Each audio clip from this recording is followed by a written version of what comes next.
G'day, Kim here again. I just want to make a comment, something that just came to mind about verses 1 and 2 there of Ephesians chapter 1. It says that this grace and peace comes from God the Father and the Lord Jesus Christ. And I'm reflecting on that and thinking to myself, how significant to us is the fact that we would have grace and peace from God? We look at our circumstances a lot and try and draw a sense of provision and a sense of peace from them.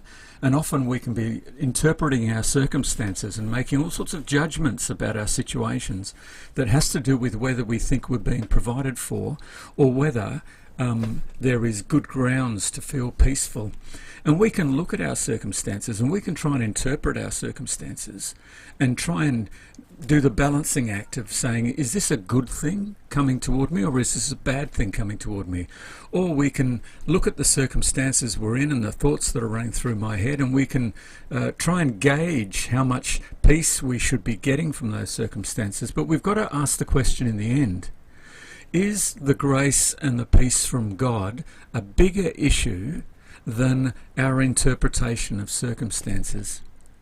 If God is actually who he says he is, and he is, then the fact that he has grace toward us and is at peace with us should be huge issues in our lives, and we should actually be telling other voices that unsettle us, other voices that maybe say, hey, you're not being provided for, or you don't have enough, or all those sorts of things, or you're not being cared for.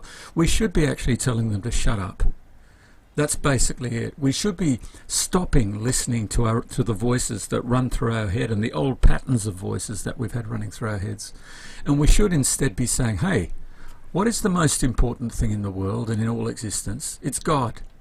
If God is for me, if God is really for me, if he has got grace in such a way that he would say to us, this is screamingly good news, if he has peace for us where God would say, hey, you're at peace with me, it's okay, it's okay. Now, we need to make that a really important message in our life, only because it is really important. Now, again, what is the most important thing in our lives? It is in fact God, whether we believe it or don't believe it. And if there is grace and peace coming from God, we should be starting to shift our hearts and our minds in that direction and closing down voices in our lives that are saying contrary things or opposing things, or voices that conflict with or compete with what God has to say. I just wanted to share that. How big and how important is the grace and peace of God?